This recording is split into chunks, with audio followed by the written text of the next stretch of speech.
नमस्कार। स्वागत करुछि आपनकु ओडिया साहित्य संस्कृति चैनल को। आज आमे आलोचना करिबा चर्या गीतिका उपरे। आसंतु चर्या साहित्य काहाको कुहा जाए। चर्या गीति बा दोहा को कुहा जाए। चर्या गीतिर संग्राहक किए? हरप्रसाद शास्त्री। चर्यार अर्थ कौन? आचार बा आचरण। चर्या गीति कोश ग्रंथर रचयिता किए? मुनिदत्त। किए चर्या गीति को 1916 बौद्ध ज्ञान दोहा नाम नामित करथिले? हरप्रसाद शास्त्री। सिद्धचार्यक संख्या केते? 84। चर्या साहित्य काहा द्वारा रचित? बौद्ध सहज सिद्ध मानक द्वारा चर्या साहित्य रचित। हरप्रसाद शास्त्री केउठारु चर्या गीतिका पाइथिले? नेपाल राजदरबाररू हरप्रसाद शास्त्री चर्या गीतिका पाइथिले।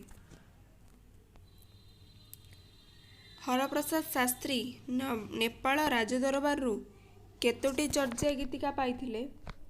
50 गोटी। दोहाकोश और डाकार नबर रचयिता किए? कान्हुपाद। हरप्रसाद शास्त्री केबे नेपाल राजदरबाररू चर्या गीतिका पाइथिले? 1907। चर्यार अर्थ आचरण। एठारे आचरणर अर्थ कौन? योग साधना पद्धति। एठारे आचरण अर्थ हेउची योग साधना पद्धति। चर्यार अन्य एक अर्थ कौन? अध्ययन बा समीक्षा करिबा। महासबर नामरे किए परिचित? सबरपाद बा सबरीपाद, सरवपाद।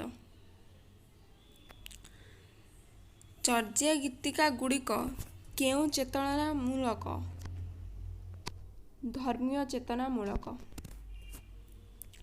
चर्या गीतिकारे केउ छंदर बहुल प्रयोग देखा होईछि? पटमंजरी। चर्यापद गुड़िकरे केउ धर्म दर्शन प्रतिफलित होईछि? बौद्ध धर्म दर्शन प्रतिफलित होईछि। सहज चक्रर परिकल्पना केउ धर्म सहित जड़ित? बौद्ध धर्म सहित जड़ित। लुईपादंकु किए लुई दास नामरे नामित करिछंती? अच्युतानंद दास। सरहपाद केउ नामरे ख्यात? महासबर। इंद्रभूति ओडिया थिबार प्रमाण केउथुरु मिले? ज्ञानसिद्धि ग्रंथ। संध्या भाषा कौन बा संध्या भाषार अर्थ कौन? सांकेतिक भाषा। सहज सुंदरी सिद्धाचार्यंकर सहज सुंदरी केउ सिद्धाचार्यंकर? सबरीपादंकर। बौद्ध ज्ञान दोहा र लेखक माने केउ प्रकार साधना करुथिले? जौन यौगिक साधना। नगेंद्रनाथ बसुंक मतरे लुईपा केउ अंचलर? मयूरभंज अंचलर। नगरे बाहरे डोंबी तोरी पड़िया एही पादरे नगरर अर्थ कौन? शरीर। माराय सासु ननंद घरे शाली माराय कान्हू उपाइली कपाली। एठारे मा शब्दर अर्थ कौन? माया। तोहर अंत छाड़ी नड़ पोड़ा एही पादटी काहार? कान्हुपादंकर। हालो डोंबी पुछिम सद्भावे ଆଇ ଶଶୀ ଯାସି ଡମ୍ବେ କାହାର ନାବେ। ଏହା କାହାର? କାହ୍ନୁ ପାଦଙ୍କର। ନିଅ ଘର ନାମେ ସହଜ ସୁନ୍ଦରୀ। ଏହା କାହାର? ଶବରୀ ପାଦଙ୍କର।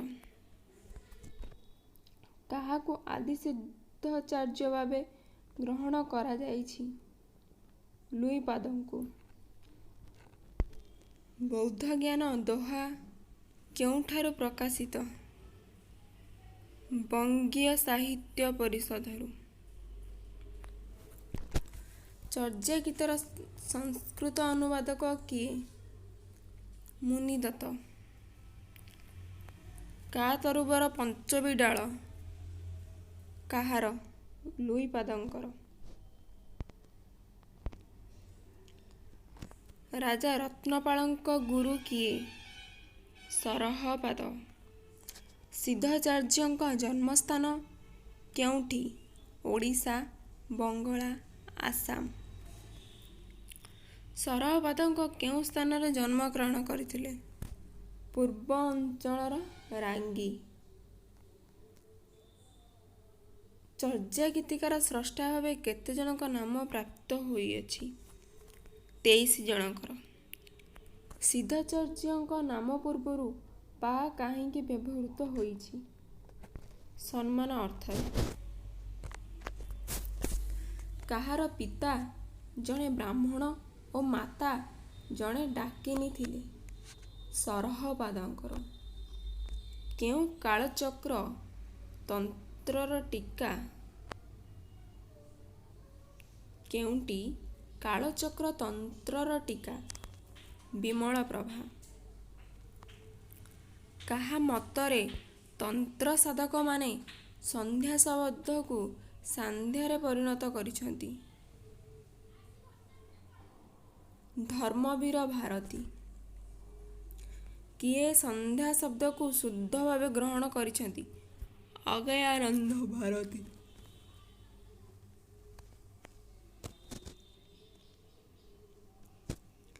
କିଏ ସନ୍ଧ୍ୟା ଶବ୍ଦକୁ ଶୁଦ୍ଧ ଶବ୍ଦ ବୋଲି ଗ୍ରହଣ କରି ଏହାକୁ ସାଙ୍କେତିକ ଭାଷା ଓ ଗୁପ୍ତ ପରମ୍ପରା ଭାବେ ଅଭିହିତ କରିଛନ୍ତି?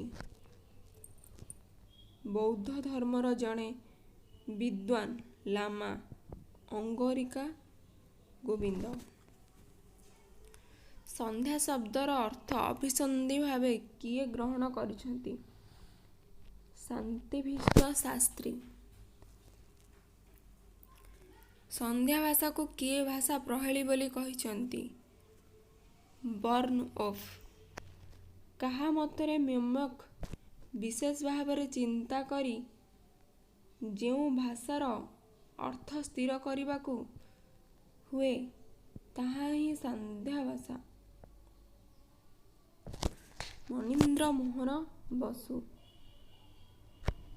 ଚର୍ଯ୍ୟା ଗୀତିକା ଗୁଡ଼ିକ କାହାର ଅପୂର୍ବ ମିଳନ ଘଟିଛି? ସାହିତ୍ୟିକତା ଓ ଦାର୍ଶନିକତାର।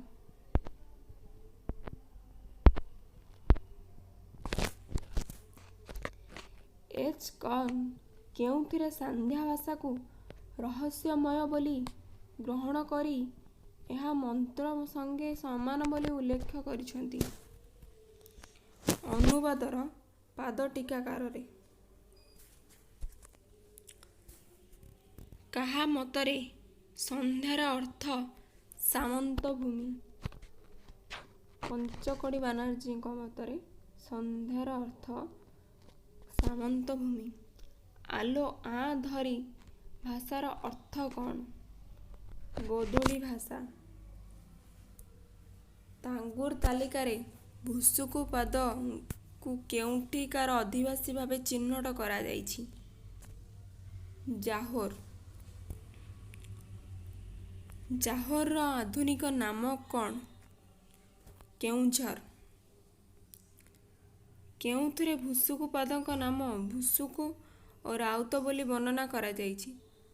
ପାଗ ସମ ଜୋନ ଜାଙ୍ଗରେ।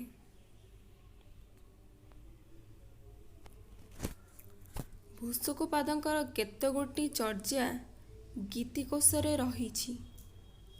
8ଟି।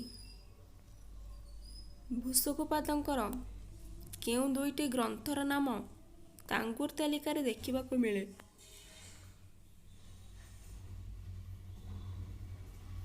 ଏକ ଶ୍ରୀ ଗୃହ୍ୟ ସମାଜ ମହାଯୋଗତନ୍ତ୍ର ବଳିବଦ୍ଧ। 2 ସହଯୋଗୀତି। ରାଜା ଇନ୍ଦ୍ରଭୂତିଙ୍କର ଦୀକ୍ଷାଗୁରୁ କିଏ? କମ୍ବଳପାଦ। ଇନ୍ଦ୍ରଭୂତିଙ୍କ ପୁତ୍ର କିଏ? ପଦ୍ମସମ୍ଭବ। ଇନ୍ଦ୍ରଭୂତିଙ୍କର ପାଳିତ ପୁତ୍ର ଥିଲେ ପଦ୍ମସମ୍ଭବ। ଶାନ୍ତିରକ୍ଷିତ ଶିଷ୍ୟ କିଏ? ନାଳନ୍ଦାର ଅଧ୍ୟାପକ ଧର୍ମକୀର୍ତ୍ତି। କାହା ମତରେ ଲୁଇ ଚାର୍ଯ୍ୟ ଆଦିସିଦ୍ଧିଚାର୍ଯ୍ୟ ନୁହନ୍ତି? ଡକ୍ଟର ମହମ୍ମଦ ଶହୀଦୁଲ୍ଲାହ। ଚର୍ଯ୍ୟାଗୀତିଗୁଡ଼ିକ ପ୍ରଥମେ କେଉଁ ଅବସ୍ଥାରେ ପ୍ରଚଳିତ ଥିଲା? ମୌଖିକ ଅବସ୍ଥାରେ ପ୍ରଚଳିତ ଥିଲା। କମଳପାଦଙ୍କ ଶିଷ୍ୟ କିଏ? ଇନ୍ଦ୍ରଭୂତି। ଇନ୍ଦ୍ରଭୂତି କେଉଁ ଅଞ୍ଚଳର ରାଜା ଥିଲେ? ସମ୍ବଳର। କେଉଁଥିରେ କମ୍ବଳପାଦଙ୍କୁ ନାଗାର୍ଜୁନଙ୍କ ଶିଷ୍ୟ ଆଦିଦେବଙ୍କ ସମକାଳୀନ ଭାବେ ଗ୍ରହଣ କରାଯାଇଛି? ପାକ-ଶୋନ୍-ଜାଂ। କାହା ବିବରଣୀ ଅନୁସାରେ କମ୍ବଳପାଦଙ୍କ ଜନ୍ମସ୍ଥାନ ଥିଲା ଓଡ଼ିଶା? ସେ ଥିଲେ ଜଣେ ରାଜପୁତ୍ର। ତାରାନାଥଙ୍କ ବିବରଣୀ ଅନୁସାରେ ଚର୍ଯ୍ୟାଗୀତିକା କେବେ ପ୍ରକାଶିତ ହୋଇଥିଲା? 1916ରେ। କାହ୍ନୁପାଦଙ୍କର ଗୁରୁ କିଏ?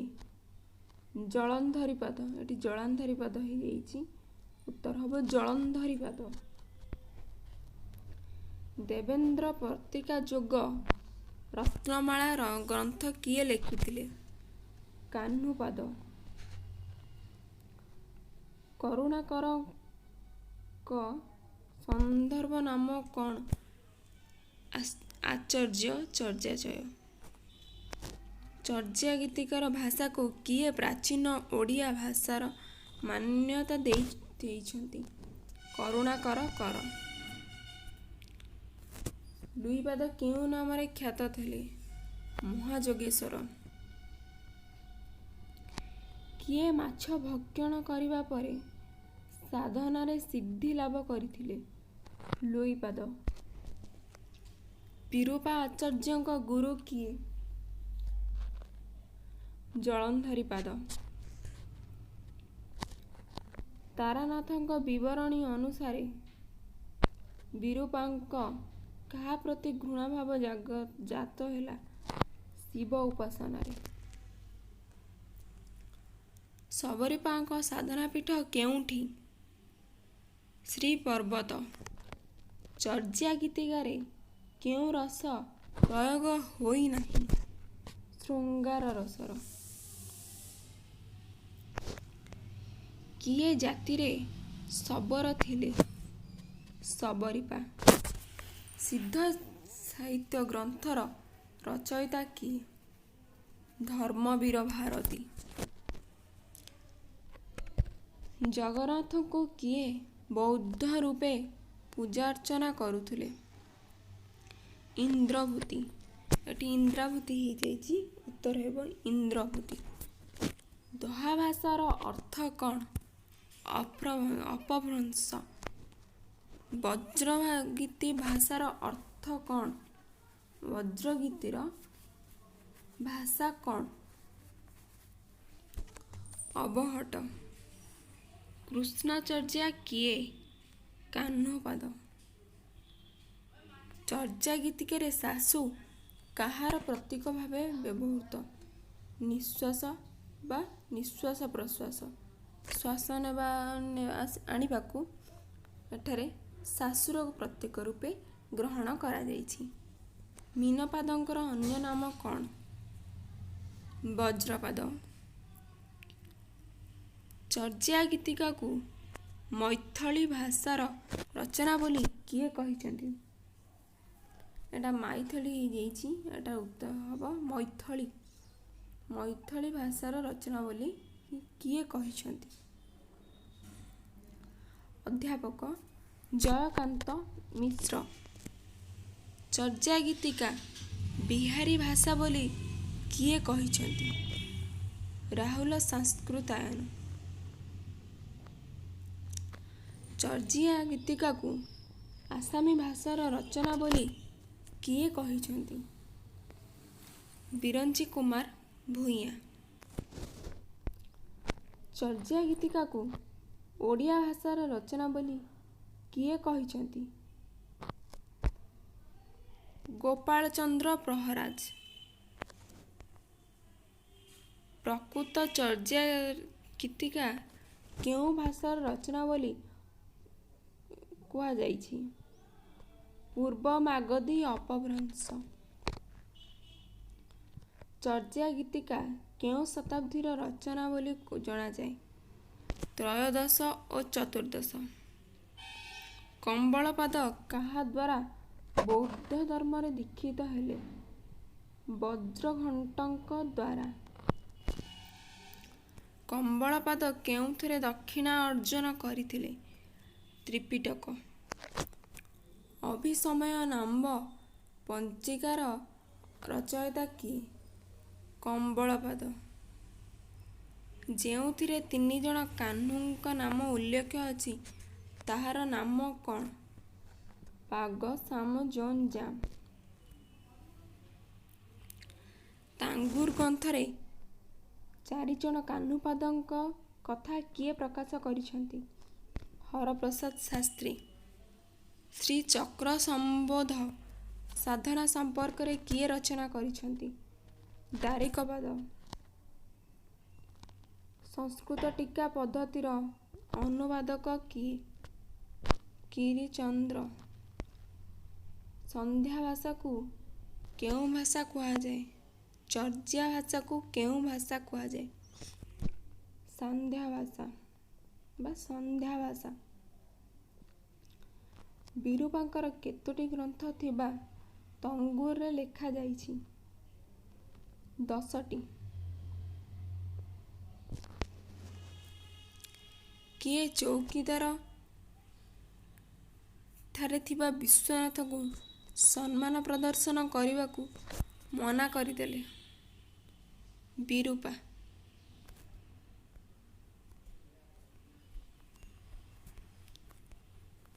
ଉତ୍ତର ହେଉଛି 100 ନମ୍ବରର କିଏ ଚୌକିଦାରରେ ଥିବା ବିଶ୍ୱନାଥଙ୍କୁ ସମ୍ମାନ ପ୍ରଦର୍ଶନ କରିବାକୁ ମନା କରିଦେଲେ?